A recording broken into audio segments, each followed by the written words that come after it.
So Americans seem to have a misconception about where we are in terms of inequality in incomes. Now, everybody believes in the American dream, kind of, mostly, as you're about to see, right?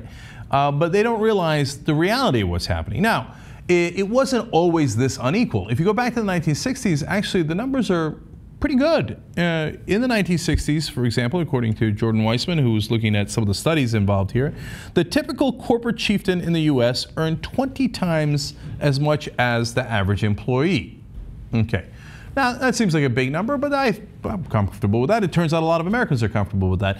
In fact, when they were asked, the median American guessed that the executives out-earned factory workers roughly 30 to 1.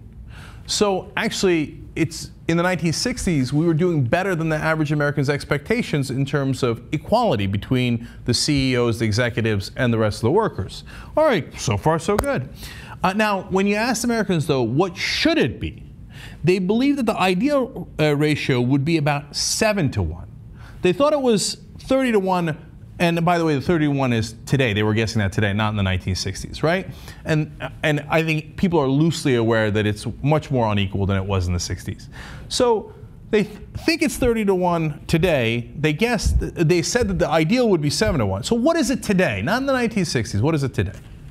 Today, depending on whose estimate you choose, the average CEO makes anywhere from 272 to 354 times as much as the average worker. So it's not 30 to 1, it's about 300 to 1. Americans think it should be 7 to 1. It's 300 to 1. You have no idea how badly you're being rooked. You're like Mustafa in Austin Powers. You're badly burned. You're still there, but you're burned. And you don't even know it. In fact, I'm going to get to explaining here how much you don't know it. Now, according to the AFL-CIO, the average CEO today takes home more than $12 million, while the average worker makes about $34,000. Isn't that amazing? Okay, now remember, CEOs are not necessarily entrepreneurs. So some CEOs were the people who started the company, the Bill Gates, the Steve Jobs, etc., right? But most CEOs, the overwhelming majority of CEOs, are not the entrepreneur who took great risks and then, of course, gets huge payout. We all understand that, and that's how capitalism works. I think most Americans are comfortable with that, right? But they're just the guys who run the company. So, and we've shown in study after study that, in fact, actually the highest paid CEOs don't do any better. In fact, sometimes they do worse than CEOs that are paid less. So this whole idea of like, no, you have to pay through the roof so that you get a CEO that has your company do much better is not really true. So that they're getting these disproportionate payouts when they didn't necessarily start the company. They're a manager. They're a manager, right? So 20 to 1, 30 to 1 might make sense, but 300 to 1, $12 million on average. It's unbelievable. If I owned the company, I wouldn't give a CEO $12 million to run it. I'm like, I bet I could find a really smart guy for a lot less. Okay, and by the way, if you don't know, they rigged the rules. I'm going to tell you about that in a little bit, with the government and within their own companies. All right, so we'll get to that in a second. That's the explanation. So this is also very interesting. Americans didn't answer the survey much differently from participants in other countries. Australians believe that roughly 8 to 1 would be a good ratio between CEOs and the average worker. French settled on about 7 to 1, and the Germans settled on around 6 to 1. So we're right at the average of the developed world. We think it should be 7 to 1 when obviously it's nowhere near that. Now, we go to Michael Norton, Harvard Business School professor, who begins to explain this a little bit. And this is fascinating. He's part of the guys who did the study. Maybe most importantly, people from all walks of life, Democrats and Republicans, rich and poor, all over the world, have a large degree of consensus in their ideals. Everyone's ideals are more equal than the way they think things are. So actually, Republicans don't disagree, conservatives don't disagree. They think that there is great inequality, even though they're underestimating it by a factor of 10, right? I mean, they think it's 30 to 1, it's in fact 300 to 1. And they already think 30 to 1 is terrible. Okay, now here's a fascinating thing where they compare Sweden and the US. Now remember, Sweden, quite socialist, in fact, one of the most socialist countries there are, okay? And they have much better income equality, better distribution of income. Okay, so Participants were shown 3 unlabeled pie charts meant to depict possible wealth distributions, one that was totally equal, one based on Sweden's income distribution, which is highly egalitarian, and one based on the U.S. wealth distribution, which is wildly skewed toward the rich. They used Swedish income data as a model, rather than wealth, to strike a clear contrast with the United States. Then the subjects were told to pick where they would like to live, assuming they would be randomly assigned to a spot on the economic ladder. With their imaginary fate up to chance, 92% of Americans opted to prefer Sweden's pie chart over the United States. Okay, now think about that. They did not pick the perfectly equal chart. They didn't. They didn't pick the American chart. 92%, not of Germans, not of Italians, not of anyone else, 92% of Americans picked the chart for equality that matched one of the most socialist countries in the world. So that leads to a number of conclusions. First of all, you're socialist and don't even know it. You think, oh yeah, free markets, all right, yeah, all the Republicans and conservatives. Yeah, but that's just propaganda you've been fed. When you're asked the specifics, how would you like society to be? You pick a very socialist society, one that has got much better income distribution. And I say better because you said better. You said that's what you want. 92% of Americans said that that's what they want. If you want more on the study, by the way, go to Slate and check it out. We'll have the link down below in YouTube, okay? Because it's fascinating to look at. So that's point number one. Point number two is, why don't you know this? Why are you so off on your predictions here, generally as Americans? Why do you think it's 30 to 1 when it turns out it's about 300 to 1? Isn't that weird? Well, the reality is, generally speaking, they don't want you to know. Now, who's gotten all the advantages in the system? The CEOs, as we just told you, right? The executives that run the corporations. What are the major news outlets that you watch, especially on television? They are corporations. Do they want you to know that, in fact, they're filtering all the money up to the top and that you have such enormous income inequality in this country that if you knew the depth of it, you might even start a revolution? A political revolution? They don't want you to know that. So they'll talk about all this and scare the bejesus out of you. ISIS, Ebola, oh, look at all these things. You're not going to get Ebola. There's one guy in the country with Ebola and he just came from Africa and he's quarantined. You're not going to get Ebola. That's not the real danger. The real danger is that you work super hard and they take your money. Here, this is what I mean. I'll show you a graph. This is one of the most interesting graphs because it goes to show you. Now, look, it seems like, well, that's kind of benign, right? A kind of couple of lines. But let me show you what's happening here and why it's so important. The top line is productivity. And it has consistently gone up all throughout these years, okay? So throughout all these decades, the American worker has been perfectly productive. Great job, guys. And if you notice, throughout all these years, until about 1980, that your income has gone up with your productivity. That makes sense. You were productive and you got better income. Great, that's how capitalism is supposed to work. That's why I'm in favor of capitalism. But around 1980, they changed the rules. And what winds up happening is your median income starts to flatline.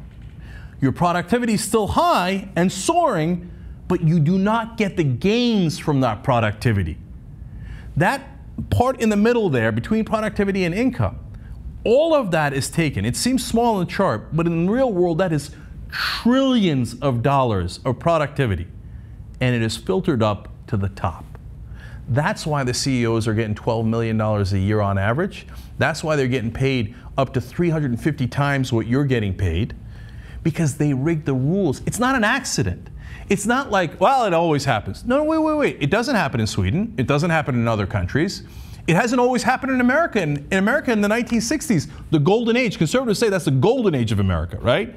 It wasn't like that at all. Why? We had a much higher rate for the top marginal income bracket. So if you made above, in today's dollars, millions of dollars, right? They'd charge you, the tax rate was all the way up to 91% at one point. Now, it wasn't 91% of all of your income. It was 91% above, every dollar above a couple of $1 million in today's dollars, okay? So if you made a gargantuan amount of money, they said, okay, look, we're going to take that for infrastructure. so that everybody can be better off, so that we can educate the next generation of Americans, and they can be just as productive as you were, and we can grow this economy. And that worked. It worked in the 1950s, it worked in the 1960s, and through the 70s. And then we ran into a brick wall for two reasons. The Reagan Revolution, they said, no, end of that. We're cutting taxes on the rich. We're cutting taxes on corporations. We're shifting the tax burden on the average American, okay? And we're going to get rid of regulations. So if a company wants to say, hey, you know what? We're not really going to share the profits that we're making with our workers. We're not going to regulate. You go ahead, take the money. Who cares, right? And all of these different rules that they changed, and of course, other than the Reagan Revolution, the major thing that happened was in 1976 and 1978, the Supreme Court had two colossal decisions that said corporations are human beings, that they had decided that earlier, and hence they have freedom of speech rights, and freedom of speech means spending money in politics. Corporations can now spend money buying your politicians. And they did. They bought them in bucketfuls. And they captured the American government and rigged the rules in their favor. And instead of having a reasonable 20-to-1 ratio between the executives and the average worker, they made it 300-to-1. It didn't happen in other countries. It didn't happen in this country at another time. It happened starting in the 1980s because they fixed the rules to screw you over, and on behalf of the executives. They rigged the government that way, and then within their own companies, they said, oh yeah, the CEO and management will help pick the board, and then the board will help pick management and the CEOs. What is that? That's a circle, right? So they all decided, oh yeah, we're super important. We all got to get paid a lot of money. By the way, who does that screw over? Shareholders, not just the employees, but the shareholders, the people who theoretically own the company. Sorry, you don't have a lot of rights. You can show up once a year and maybe we'll allow you to vote. They rigged the rules so much that a lot of shareholders in this country can't even vote on what compensation they're going to give their executives. Isn't that insane? It's the owners of the company. That's not capitalism. That's not how capitalism's supposed to work. Corporations have taken over the government and what used to be our capitalist system, and they have instituted corporatism. And this system has melded big business and state together. And they crush all their competition by rigging the system in their behalf. They allow for all these gigantic mergers. They give unnatural advantages to companies so that smaller companies cannot compete with them. They shift the tax burden onto you, and they shift the income onto themselves. That is why we are in the horribly unequal state that we are in right now. And if only Americans knew how bad it was and why we got to this state, they might actually do something about it. Now, you know our solution. We think that getting a constitutional amendment to get money out of politics is critical. When money swamped into, and especially corporate money swamped into politics, that's when they captured our government. We can get our government back. Back in the 1950s, 60s, 70s, our government worked for us. Ralph Nader was so strong, can you imagine that world? That he got Nixon to pass the EPA, to start the Environmental Protection Agency. Nixon! That's how strong progressives were. Because when your vote mattered, they had to actually care what you thought. You didn't want your kids poisoned. You didn't want the river poisoned. You didn't want the air poisoned. They passed OSHA. They passed seatbelts. They did all things to protect the American voters, the citizens. That's the kind of country we used to have when we're in the top of the world. And that's the kind of country we can have as long as you amend the Constitution and say, let's go back to what made America great, where we're a democracy, where we have free and fair elections. Right now, the only people who can run in those elections are millionaires, handpicked by these executives to maintain this current order. Well, I don't like this order. I don't think you like this order. And according to the studies, 92% of you don't like this order. You've been had, you've been took. It's time to get up and take it back. The way you do it is you go to wolf-pack.com. That's our website. We've already got an army of over 10,000 people. We've already got 2 states that say we're going to a constitutional convention. We're going to get that amendment no matter what Washington thinks. We're going to do it. Join us. Be part of that answer. If we write that into the Constitution, every generation of Americans has amended the Constitution because you're supposed to. You know what are amendments to the Constitution? The Bill of Rights. You know what are amendments to the Constitution? The 13th, 14th, and 15th Amendments that freed the slaves. The amendment to the Constitution gave women a right to vote. We are supposed to work all throughout history and all the generations of Americans to get a more perfect union. It's now your turn. Do you like this system? If you do, you bow your head and you go home, you sit on your couch and you shut your mouth. If you don't like the system, you get up and you fight back. We already have a logical way to do that. We've already gotten California, we've already gotten Vermont, we've already gotten 20 different states to introduce this resolution. Republicans are actually with us. Independents are with us. It's 92% of the country. By the way, in other polls, do you think money is corrupting politics? 95% say yes. Of course it is. The only people who say it isn't are the people in Washington who benefit from that corruption and the people in the media who also benefit from that corruption. By the way, where does the money in politics go? TV ads, okay? So let's overturn their apple cart and say, no, we're going to take this country back to the people that it belongs to, of the people, by the people, for the people. They can't beat us if we have a constitutional answer. They can play around with the laws. They can even play around with the Supreme Court.